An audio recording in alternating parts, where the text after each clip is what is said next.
Hey everybody, welcome back to the channel. Today we're going to be installing a universal oil catch can into this 2018 Wrangler JL that's sitting behind me.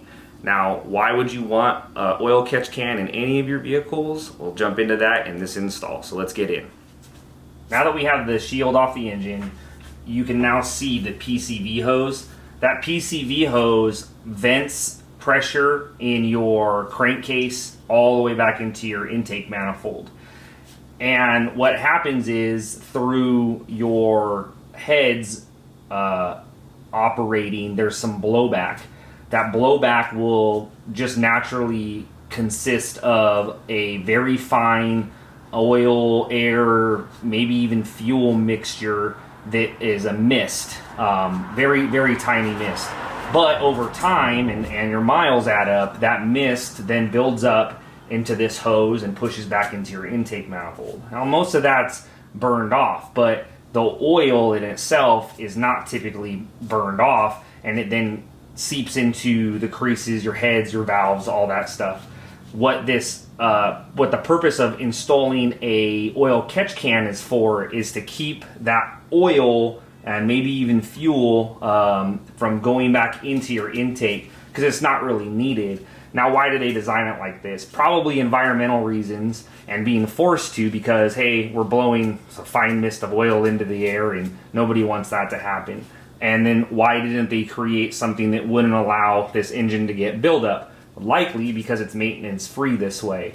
And let's be frank, manufacturers want you to buy new vehicles, want you to buy replacement parts, and although this isn't going to directly cause you to have to buy a new engine, I do believe that it likely will decrease the life of your engine just from that gunk being built up in there. And yes, it can be taken apart and cleaned and all that other stuff, but why not just create an ability to stop that buildup from happening? So introducing the oil catch can. Now the one that I got is from Amazon. I think it was like 27 bucks. It's a universal one. They have universal and kit specific ones. The kit specific ones will have these fittings that directly fit onto the factory fittings. But with this universal one, it's a do-it-yourself model. So we're going to cut the hose. We're going to use 5/8 heater hose, which is a high temperature hose. And we're going to slide it over this venting hose and then clamp it down to create a nice tight seal. We're going to run the in from the vent in, and then the out back into your intake manifold. Now this oil catch can will catch the oil in the bottom of the can, and it's got a nice O-ring on it, and this one's pretty well made. And then this is going to be your cylinder to hold your oil. This baffle right here will allow the oil to just fall down, and then there's the vent where that clean air should be able to push back through into your intake. This one also has a nice little dipstick. I think that maybe it being more of a chrome would be a little easier to see the oil, so I may polish this. I'm not really too sure. Once the oil starts to build up, I'll take a look at it and see if it's necessary. And then what we're going to end up doing, because I can't find another place to put it, I think we're going to end up putting it over here in this corner and then running the hose there to lengthen and cutting it and clamping it down. Now this kit also has the fittings that will go into your in and out, and then we'll obviously take the hose over that and clamp it down. So let's jump into that whole process, and we'll show you how it looks.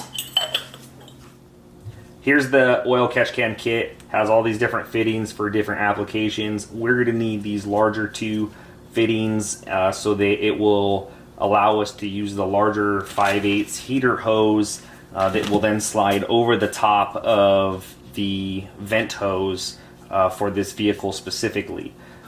Okay, so we'll take the thread tape and tape up these threads, as well as make sure that we put a washer over the end of this threading where it's going to tighten up against the can.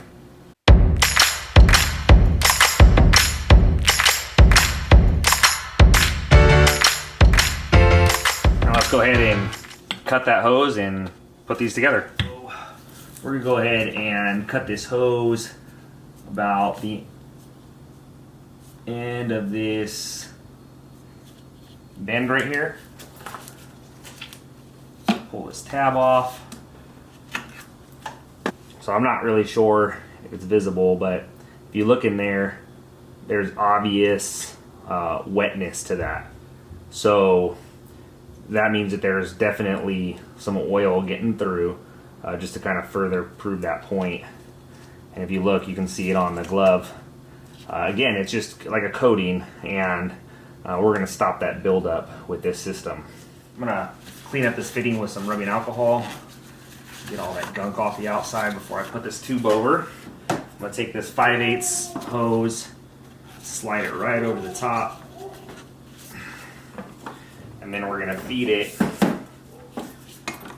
so it conveniently makes its way over to this corner. Put this hose clamp on.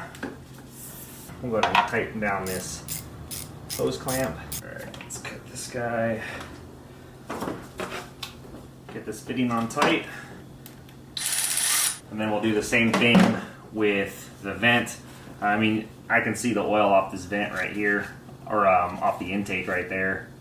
We're going to clean all that up and stop that stuff from getting in there. Now that we have this all cleaned up, we're going to use the factory connection to reconnect the in. So I took off a little bit of this heat shield material that they had on here, and I'm going to use this bend to my advantage. I just don't need all of it. I'm going to go ahead and cut it right about here. If you're not comfortable cutting these hoses,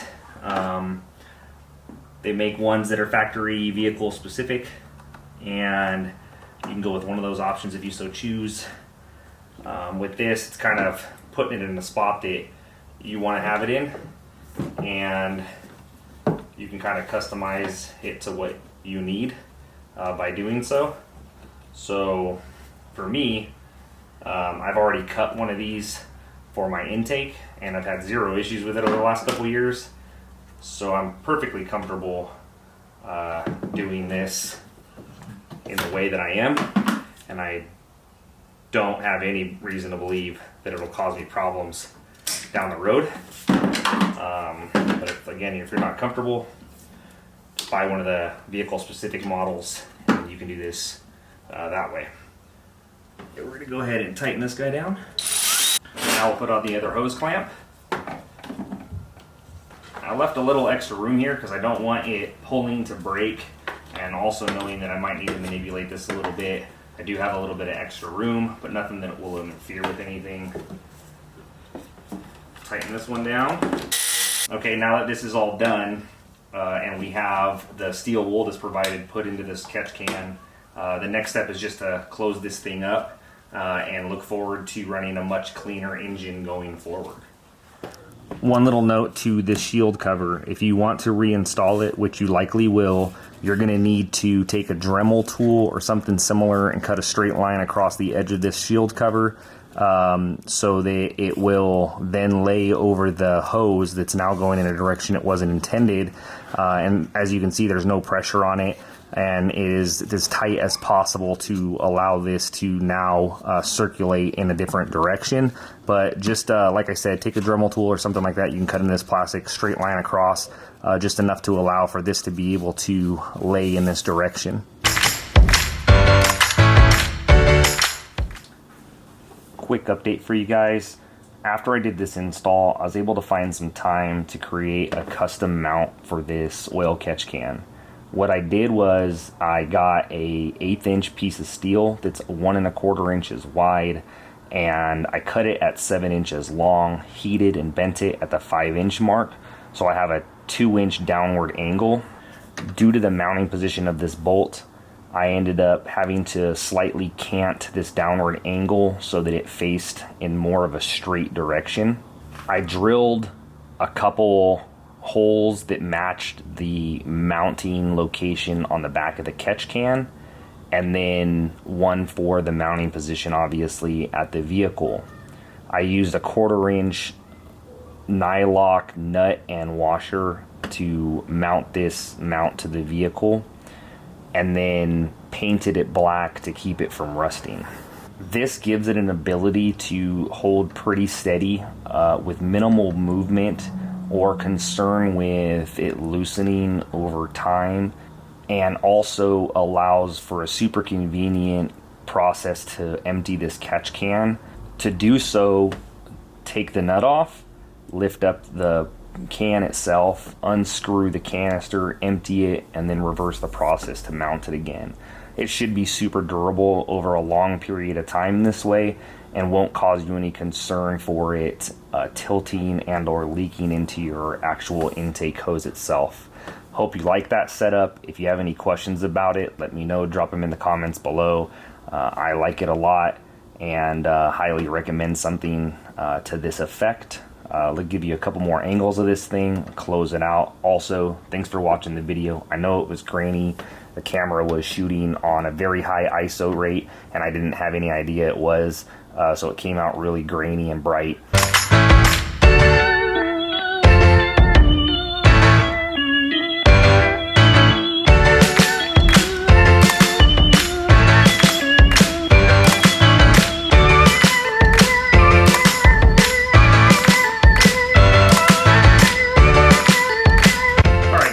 That was the install. Pretty straightforward. Hope this helps you have confidence to do something that's super minor, super inexpensive, and will do wonders for your engine, I think, in the long run.